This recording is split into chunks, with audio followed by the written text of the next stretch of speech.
Hi guys, thanks a lot for joining us today. We're just going to have a bit of a chat with Neda, the lovely Neda from Z&Co. She's doing some fantastic things within the kind of beauty and wellness industry. Fantastic things. So everybody, this is Neda. We appreciate you taking the time out to join us today. I know that there's a little bit of an interesting backstory to the brand name. I guess that's the first place to start off is how did you end up coming up with the brand name that you have now? I know there's a little bit of a long story here, so I'm going to let you take it from your own angle here, and I'll interject as it appropriate. So yeah, no just about the brand name first off. Sure. So we'll start from the beginning. I actually had a previous business to this. I started sewing for little children's clothing lines. I had my own clothing line called Zarabumba, and I started that just after I at 38 weeks pregnant with my first child, and who I consequently named Zara. Now, a couple of months into my business, I got a letter from a huge chain store that's international. I don't know whether I can say their name or not, but let's just put it the first four letters of my previous business name, Zarabumba. They gave me a letter saying that I had to cease business and hand over all profits for using the first four letters of their trademarked name. So as you probably guessed, I kind of freaked out going, oh my God, what have I done? Because I had no idea about business back then. I just thought it was as easy as opening up a business name, registration with ASIC, getting insurance, and off I go. But little did I know there were trademark issues around that name. I could have taken it to court and won, but I decided to go against that and just start fresh. So what I did was I did contact Current Affair, and they contacted me, to know about my story. So you can actually see there my story on a Current Affair if you search through, I think, Zarabumba on Google. So yeah, that took a couple of months to resolve. I had to cease all my business for a good 4 or 5 months before I resolved that with them. I did seek legal advice. I lost a lot of money on that, which was a bit crazy, but it was a lesson learnt. So, and due to that, I did change my name, but I wanted to keep my logo, which was a Z. So I changed it to Z&Co because I do have a little boy now, so he's kind of incorporated into that business name. So that's pretty much a long story short, how I got my business name. But I did change from children's clothing into skincare because I just wanted to start fresh, and I already was doing skincare as a hobby. So that was about 2 years worth previous to actually starting to sell online. So yeah, that's how I got here. Awesome. Thanks for that little insight. So obviously that kind of covers a little bit of the topic of kind of setting up in business and kind of some of the pitfalls that maybe you can help other people to avoid. And I know that you're kind of working with us and the Perry Tribe and kind of offering advice to other people and kind of from our own experiences, sharing those things with those people who want to join us when we go live and share that information, so that they can learn from everyone's experience and hopefully avoid some of the pitfalls that other people have faced. So, I mean, I guess the biggest takeaway is obviously, it's really important to do a lot of research behind the name as well, and see if there's any conflicts. I mean, I was shocked when I heard the story when we chatted before this interview about that whole situation, bearing in mind, knowing that you were doing things within the beauty industry and things like that. Obviously, when we chatted a bit more, you said that you're kind of doing some clothing bits as well. And obviously that made it a little bit more relevant that they kind of got so interested. But there's actually a little bit more to this story from the conversation we had before about, obviously, Neda's gone down the route of, I don't want the hassle, which is, understandable, raising a family and things. So she stepped away from the name and obviously kind of decided that it wasn't worth the hassle of going and fighting with a big corporation, even though, arguably she probably would have won.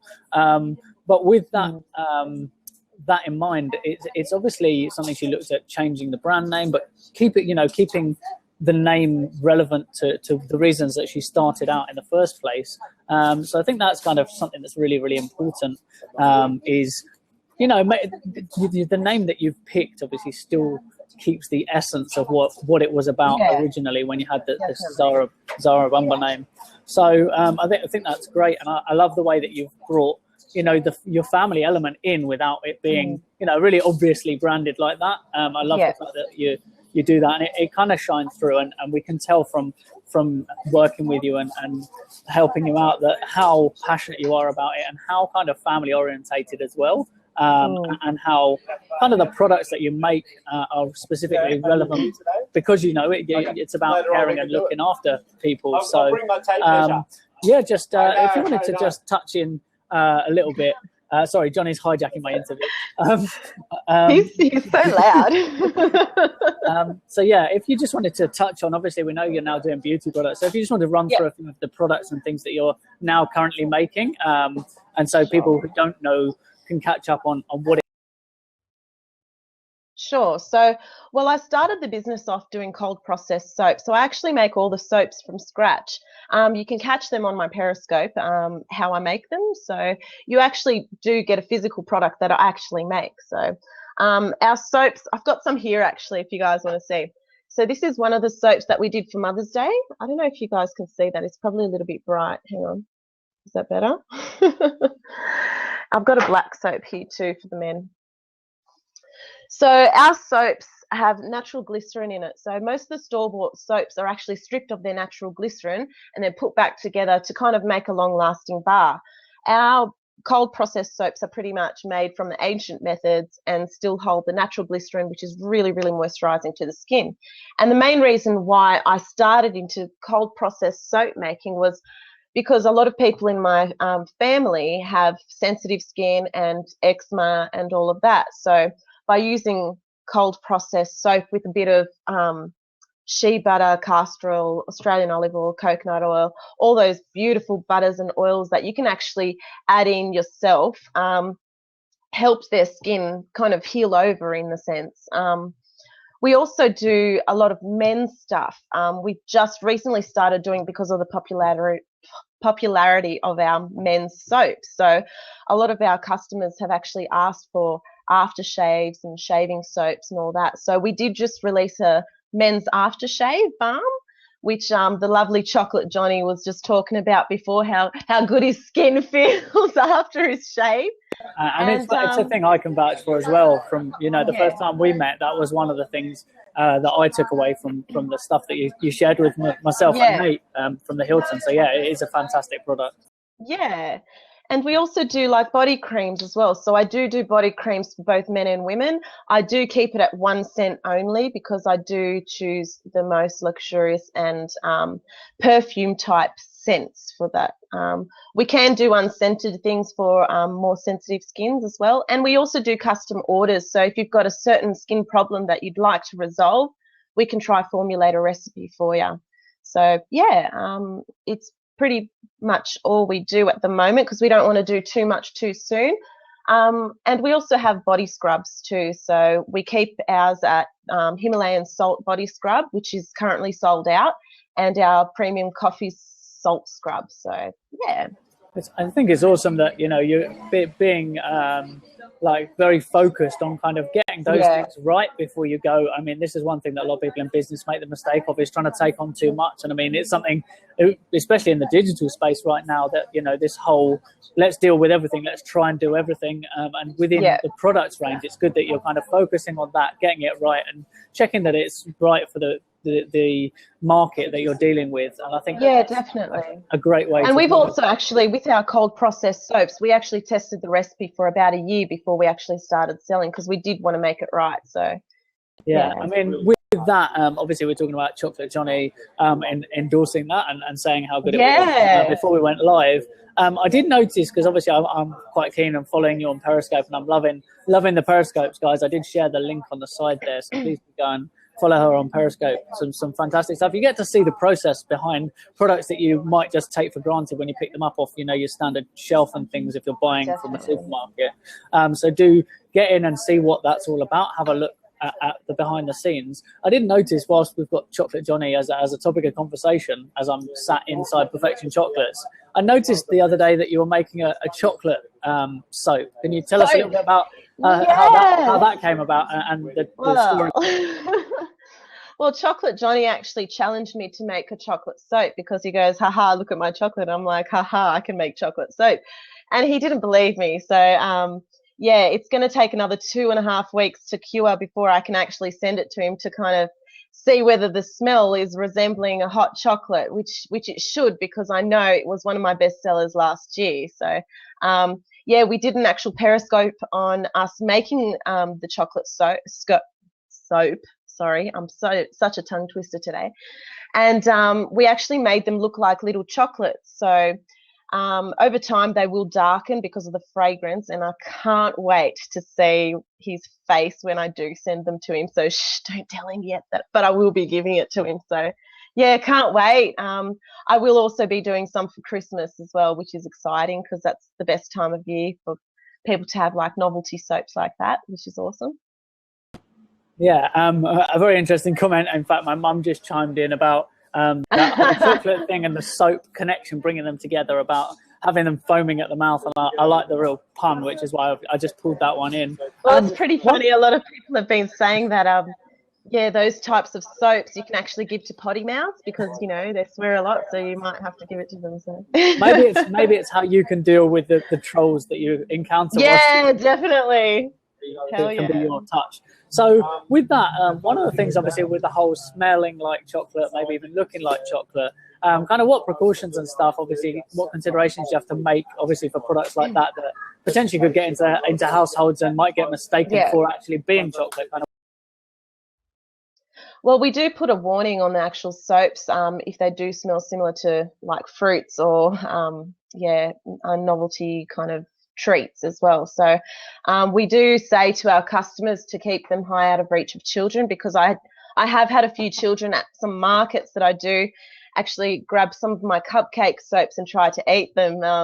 They got the shock of their life when it didn't taste sweet. So it's just about putting the precautions actually on the label, which we do all the time, especially with sensitive skin as well. I mean, you have to put precautions to test before you use as well. So it's just common sense, really. Yeah. Whilst we're talking about the packaging and labeling, obviously you said about keeping the brand and wanting to keep the Z when you change brand names, and I love the design of that, and kind of how simple it is, but it's very kind of works with your brand. Whilst we're talking about the labeling, I did notice that you have a little bit of a quirky twist to some of your labeling. Can you give us a little bit of an insight? Let me just go grab it. Hold on. So, guys, having seen some of the products, I know she's put a quirky twist on some of the labeling for her products. So, obviously, she's just grabbing one now to give you an exact example of how those kind of product labelings have kind of developed and where they've come from, and kind of how she's added her own kind of touch to the packaging that is obviously a requirement, how she's put her own twist.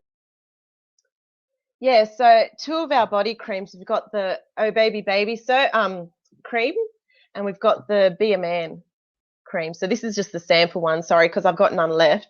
So for the actual how to use, I did put a bit of a twist on there because I wanted to add a little bit of my humor into it. A lot of people won't get it and a lot of people will. Some people will be like, what? But so to give you an example, on our men's soap, on our men's cream, we've got, for this, do the right thing, test small patch of skin before use, belt out a 90s hit and rub all over, avoid genitals if you're getting lucky. So we wanted to add a little bit of humor to, really get people kind of enjoying our product, not just thinking, oh yeah, is that all you do? Okay, cool. We just wanted to make it fun, not just seem luxurious and look luxurious, but also have a little bit of humor into it, which everyone loves to have a laugh every now and then. So, yeah. Yeah, and I mean that kind of shines through, and with live streaming and the everything down to the products and things like that, is obviously if you can bring the whole business into an element of fun, obviously that's going to be great. As it's kind of something that people will talk about, and people will then discuss your brand a lot more as well. So Yeah, definitely. I know that my mum, who's listening live here on Blab, is all about the fun and bringing fun to business. People Yeah, take business way too seriously sometimes, and you need to remember to have that element definitely. of fun in there. So I'm really glad to see that you're doing that with the product ranges. You've already Yeah. got that as it's your own. You've really connected your personality into the product range.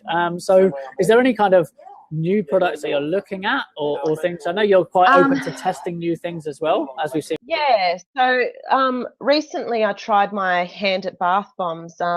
It was a total fail on my end because I haven't done them before. I thought I'd try it for the first time on Periscope, and I had lots of people kind of chime in and telling me what to do and all that. And I was like, cool, sweet, yeah, let's do it. So the first batch I did was a epic fail because it was not wet enough.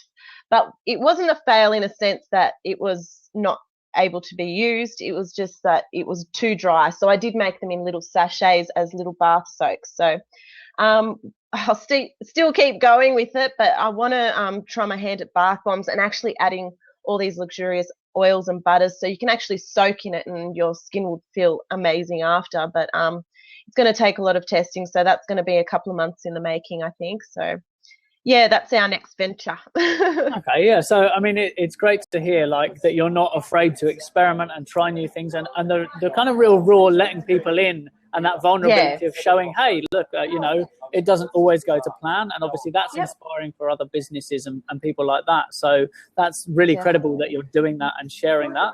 But like the whole kind of entrepreneurial mindset that we're quite often discussing, those things aren't really failures as long as you're learning something from them and there's a takeaway. It's good to see that you repurposed the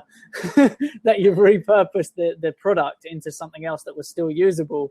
So Chocolate Johnny just chiming in. We've just been discussing you and the chocolate soap that you're soon to see. So yeah, a little bit of an interview hijack, but we love that. Like we said, it's about being live, genuine, and putting yourself out there and being vulnerable within kind of the live streaming and marketing nowadays. And we really love that you did that. And yeah, like I say, that you've repurposed it. You didn't say, this is a failure. Like you looked to see how can I reuse this and turn it into something else. It wasn't what I intended for, but now I can do something else with it. So obviously it's a learning curve.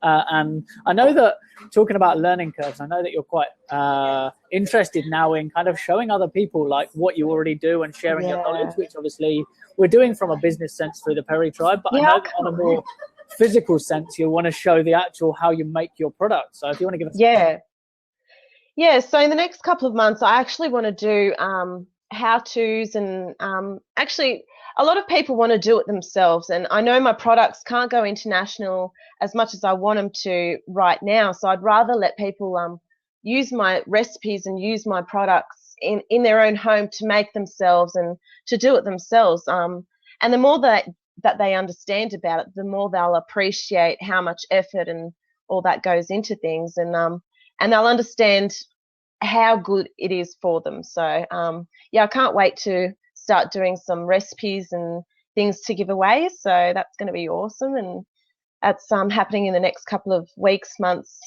year. Can't wait. So I mean, we've discussed the Chocolate Johnny and the whole chocolate soap thing. Is there any kind of other obvious collaborations? Is there anyone else you see, challenging you or saying, hey, do you want to do this? I know obviously it kind of lends itself with it being smells to like flavors and things like that. Is there any kind of other comparisons? I know that, we're quite well connected with people like Sweet Danny from the Sweet Cheeks cakes, cookies and cakes. So I don't know if there's anyone else who's kind of challenged you and put it out there, or if you're looking at collaborating. Oh, I'm all up for a challenge. I can't wait. I love. Previously, I was in forensics, so what I've done recently is actually made teeth soap because I'm interested in all things anatomy, all things teeth, all things bones. So that was one thing I decided to do just to kind of get my background into my product as well. So that's currently been a really good seller, surprisingly enough. But yeah, I'm all up for a challenge. If anyone wants to challenge me, I'm happy to do cakes that resemble soap. Or soaps that resemble cakes. Sorry. So yeah, just if there is anyone who's watching and things, obviously, opening up that challenge, I guess, is a fantastic kind of opportunity for people to connect. If quite often it's difficult to find a reason or a way to connect, and I think that you opening that up and saying, "Hey, look, I'm open to people throwing ideas and suggestions at me," is obviously a great kind of first step for people to get involved in a conversation and to approach and say, "Hey, I'd really love to be able to get a product that maybe smells like my favorite." Like I might like a fondant or something like that, and that's the kind of smell that I'm looking for, and seeing and challenging you as well to go on that discovery together through a live stream, and you experimenting and trying those things live on there. So obviously the handle that you're using is Z_and_co, and that's across all platforms. So that's Twitter, Periscope, Twitter, Periscope. Instagram is a dot instead of an underscore. And then it's all one word for Facebook, Z&Co, all one word. Yeah. So we obviously talked a bit about live streaming, but with your other platforms, what's kind of favoured? I mean, obviously people probably presume with a product like this where it's quite visual, like Instagram would be the one. Instagram I love, mainly because I do tend to take photos when I'm out at markets as well.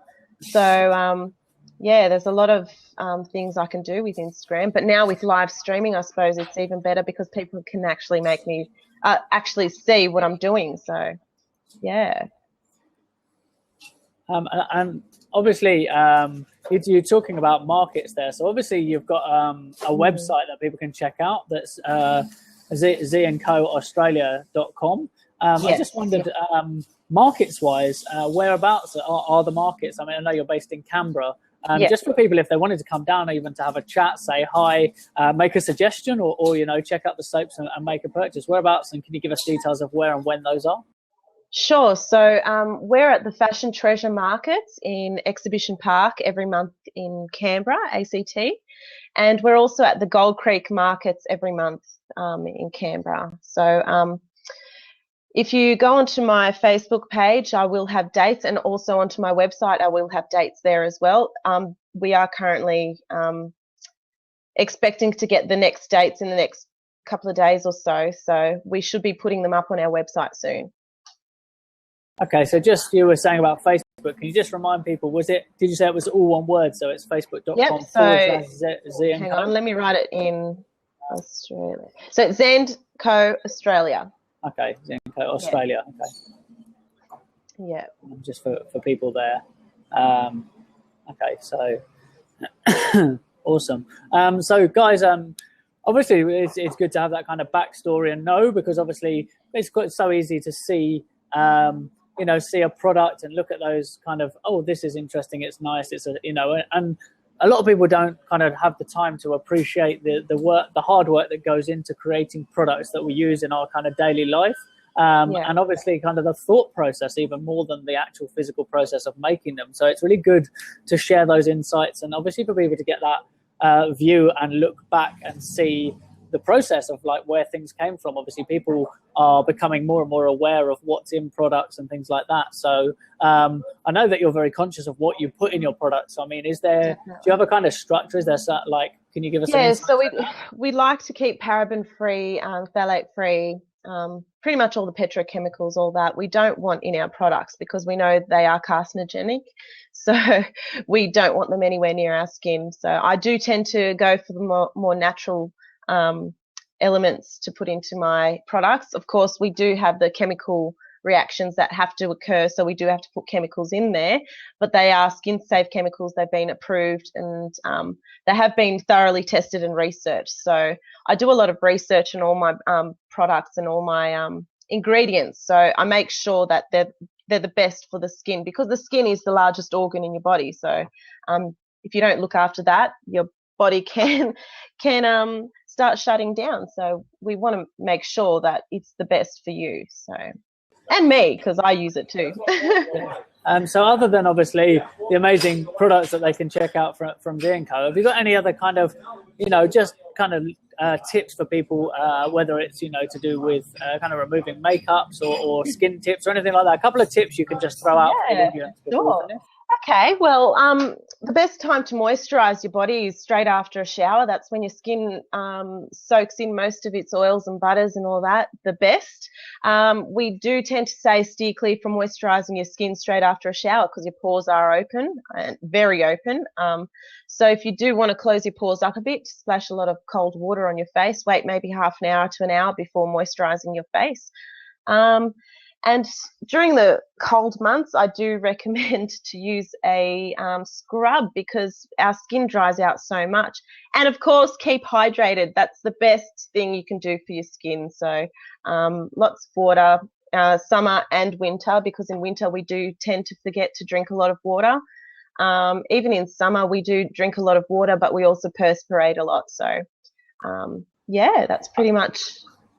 Awesome. That staying hydrated tip actually, obviously, it's great for looking after your skin and the general wellness of your body. It's also really good for mental clarity as well. As somebody who spends a vast amount of time in front of a computer, as the audience probably knows and recognizes on this platform.